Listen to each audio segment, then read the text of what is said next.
सबसे पहले बात कोरोना की करेंगे, क्योंकि कोरोना ने कई जिंदगियां छीन ली हैं।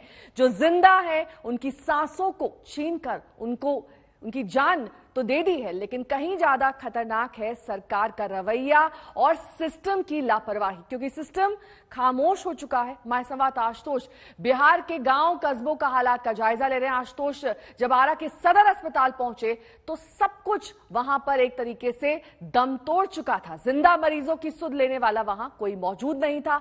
आईसीयू में अस्पताल बना दिया गया था, मरीज का ऑक्सीजन लेवल कम होता गया, लेकिन किसी ने उसकी सुध नहीं ली।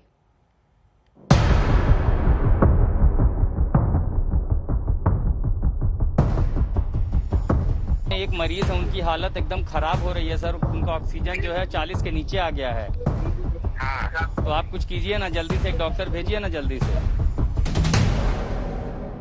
नेबुलाइजर किसको लगाना था? सर मेरे मरीज को नेबुलाइजर लगाना है 1.5 घंटे। लिख के बोला था किसी ने? हाँ, डॉक्टर साहब ने बोले हैं कि नेबुलाइजर 3 टाइम देना है, लेकिन हम बिजली की वजह से अभी तक नेबुलाइजर उनको नहीं दे पा रहे हैं। उनका हाथ भी तेज हो गया है और उनका हाथ भी तेज हो गया है सर। नेबुलाइजर देने से उनके जो ये चेस्ट का है वो उसमें आराम मिलता है। कौन है आपके? वो मेरे हस्बैंड है। आपके सामने देख सकते हैं क्या कंडीशन है मरीज की। डॉक्टर नहीं है। बिगड़ रही हूँ। अब पूरी फैमिली देखिए कैसे छटपटा रहा है, कोई डॉक्टर नहीं है यहाँ पे। आप बताइए। मल्टीपल टाइम रिक्वेस्ट कर दिया और मल्टीपल टाइम मतलब ये बच्चा गया है ऊपर में, बट कोई आने का 5 बजे सुबह की बात है। ड्यूटी पर डॉक्टर कौन है? नर्स आप लोग हैं यहाँ पे? नीचे लाइट क्यों नहीं है? लाइट खराब है। एक पेशेंट की हालत वहाँ क्रिटिकल हो रही है, एक को नेबुलाइजर देना है, कैसे देंगे? ऊपर से हम लोग को ऊपर से जब ओपन करेंगे तब ना हम लोग इसका यूज करेंगे। खुला नहीं है अभी, कैसे ताला बंद है? ये तो जब से डेट ऑफ ज्वाइनिंग ताला बंद है। कितने दिन हो? करीब 8 महीना। 8 महीने से बंद है ये ताला। इसमें क्या क्या मशीनें हैं? वेंटिलेटर है और मॉनिटरिंग मशीन है। कितने लोगों की जान बचाई जा सकती है इससे? बेड एक बार में 3 कम से कम? बेड तो 3 है, लेकिन वेंटिलेटर तो 5 है। और ये बंद क्यों है? ये तो मैनेजर जानेंगे, जब से हम लोग आए हैं तब से बंद है। मैडम ऑफ है ड्यूटी डॉक्टर? नीचे लाइट क्यों नहीं? नीचे तो मैनेजर इसको आपसे बुलाना।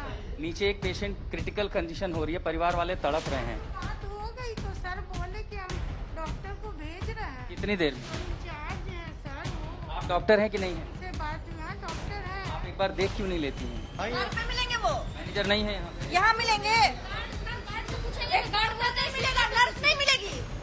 गार्ड से पूछने पे मैनेजर मिलेगा। पूछिए, सिस्टर से पूछने तो बोलते हैं कि चार्ज में। सर नीचे एक आदमी है, उसकी तबीयत खराब हो रही है, आप लोग कुछ कर सकते हैं, देख सकते हैं, एक बार देख लीजिए क्या दिक्कत आ रही है, कोशिश कर लीजिए। वो तड़प रहा है मरीज, आप लोग नर्स ही है ना, एक बार कोशिश कर सकती है, शायद जान बच जाती है। पहले एक आदमी तड़प रहा, उसकी जान बचाने की कोशिश कर रहे हैं। उन्हीं का लड़का है सर। कितना है अभी ऑक्सीजन? अभी ऑक्सीजन लेवल 36 पे चल रहा है। 93 पर हम लेकर आए थे, 93 पर लेकर आए थे। जान लेगा ये लोग। ये सदर अस्पताल का आईसीयू कैसा दिखता है देख लीजिए। पानी टपक रहा है, बेड है, कुछ मशीनें पड़ी हुई हैं, यहाँ दवाइयाँ रखी हैं। एक ये वेंटिलेटर जैसी एक मशीन है वो वहाँ दिखाई पड़ रही है, मॉनिटरिंग मशीन दिखाई पड़ रही है। तो ये आप समझ सकते हैं कि ये स्थिति है। नीचे बिहार की जो व्यवस्थाएं हैं कैसी चरमराई हैं। आरा सदर अस्पताल की तस्वीर आपको दिखा दें। इसके भीतर ये प्रतिबंधित इलाका में नहीं जा सकते, लेकिन मरीज के तीमारदारों को बैठना पड़ रहा है। बेड तो है, लेकिन अभी ऑक्सीजन जहां लगी है, एक मरीज की हालत खराब हो रही है। इस समय लाइट नहीं है, लोग कह रहे हैं कि बीती रात से लाइट नहीं आई है। किसी को नेबुलाइजर देना है तो नेबुलाइजर दे नहीं सकते। अस्पताल में न नर्स आया है। आशुतोष मिश्रा हमारे संवाददाता इस वक्त तमाम जानकारी के साथ आरा बिहार से जुड़ गए हैं। आशुतोष, आपकी हमने रिपोर्ट देखी, आंखों देखा, हाल देखा। सिस्टम का फेलियर तो तब होता है आशुतोष जब कोई सिस्टम होता है, यहां तो कोई सिस्टम ही नहीं है।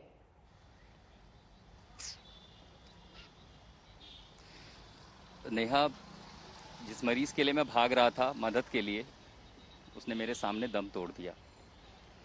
कम से कम कई लोगों को फ़ोन किया मैंने कि आइए मदद कर लीजिए। वो जो ड्यूटी डॉक्टर थी वो नीचे नहीं उतरी।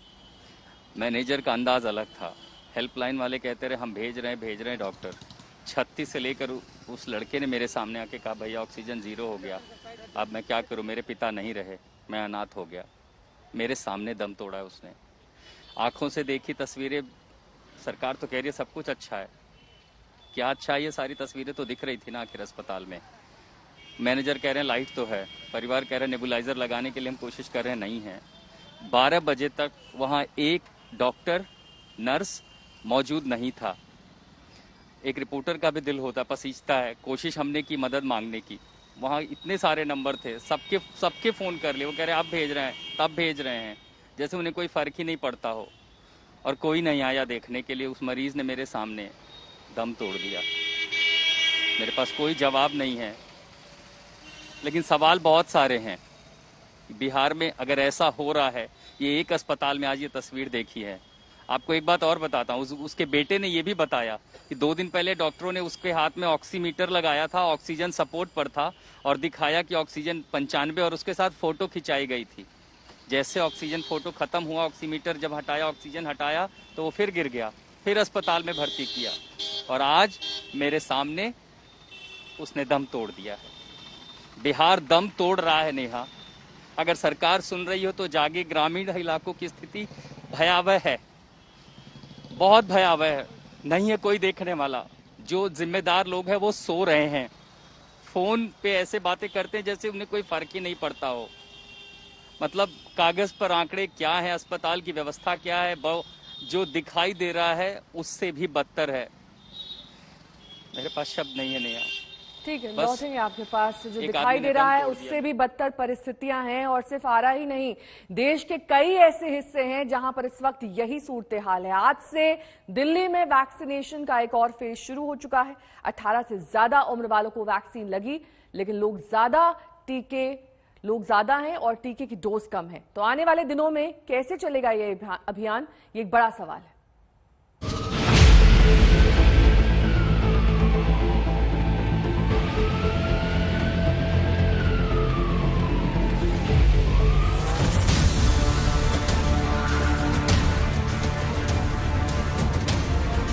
दिल्ली के सेंटरों पर ये लाइन है कोरोना के खिलाफ जंग लड़ने के हौसले और हिम्मत की।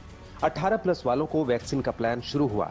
स्लॉट के हिसाब से लाइनें लगने लगी। सोशल डिस्टेंसिंग के साथ दिल्ली के सेंटर पर सुबह से लोग पहुंचने लगे। पहली लाइन है जो कि अंदर जा रही है वेस्ट विनोद नगर का ये सरकारी स्कूल, जहां पर ये वैक्सीन लेने के लिए लोग जा रहे हैं। करोड़ों लोगों ने वैक्सीनेशन के लिए रजिस्ट्रेशन कराया है।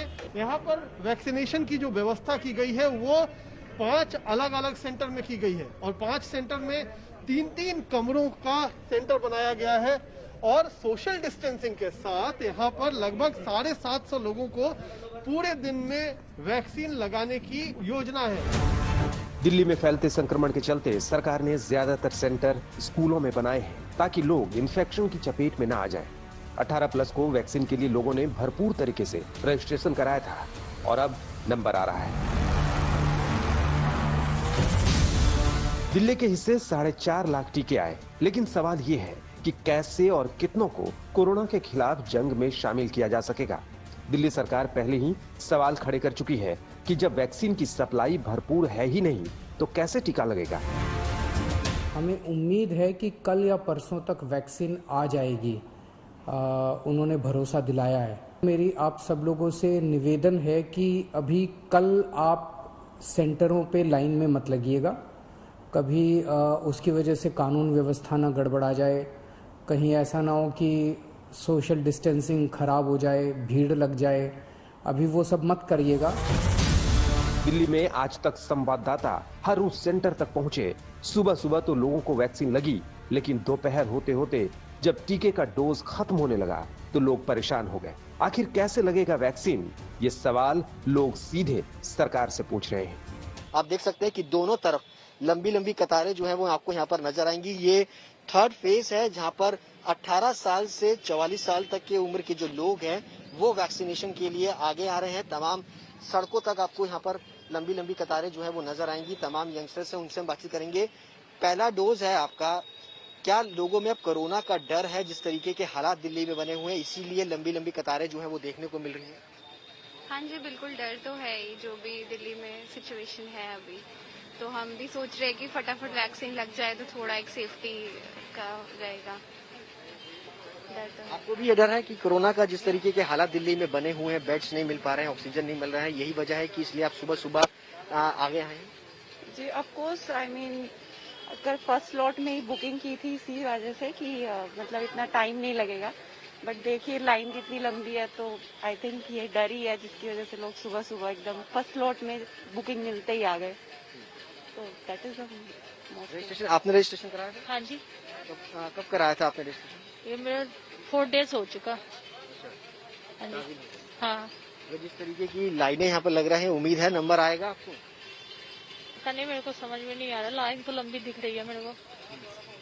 आपको दिखाना चाहेंगे, मैं अपने कैमरा पर्सन राकेश से कहूंगा कि तस्वीरें दिखाए कि किस तरीके से जो लोगों की भीड़ है वो वैक्सीनेशन सेंटर पर पहुंचती हुई नजर आ रही है। स्कूल के अंदर जितने लोग हैं उससे ज्यादा लोग बाहर की तरफ है और कई दूर दूर तक लंबी लंबी लाइनें जो है वो फिलहाल यहाँ पर नजर आ रही है। 18 से 44 साल वालों के लिए सरकार ने चंद दिन पहले ही योजना शुरू की और चंद दिनों में ये हाल है। दिल्ली समेत दूसरे राज्य भी पूछ रहे हैं कि वैक्सीन नहीं तो वैक्सीनेशन कैसे। आज तक ब्यूरो। दिल्ली में कोरोना के मरीज लगातार बढ़ रहे हैं। डिप्टी सीएम मनीष सिसोदिया ने वैक्सीनेशन सेंटर का जायजा लिया और उन्होंने रक्षा मंत्री राजनाथ सिंह को एक चिट्ठी भी लिखी। दिल्ली में सेना की मदद की मांग की है।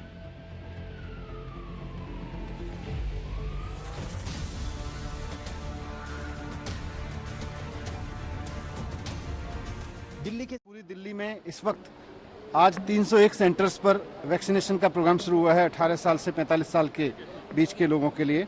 और क्योंकि आज पहला दिन है, हम इसको और आगे बढ़ाएंगे। हमारा टारगेट है कि हर स्कूल में इस तरह से कम 10 सेंटर्स हों और अभी इसको धीरे धीरे करके हम 300 स्कूलों तक लेके जाएंगे।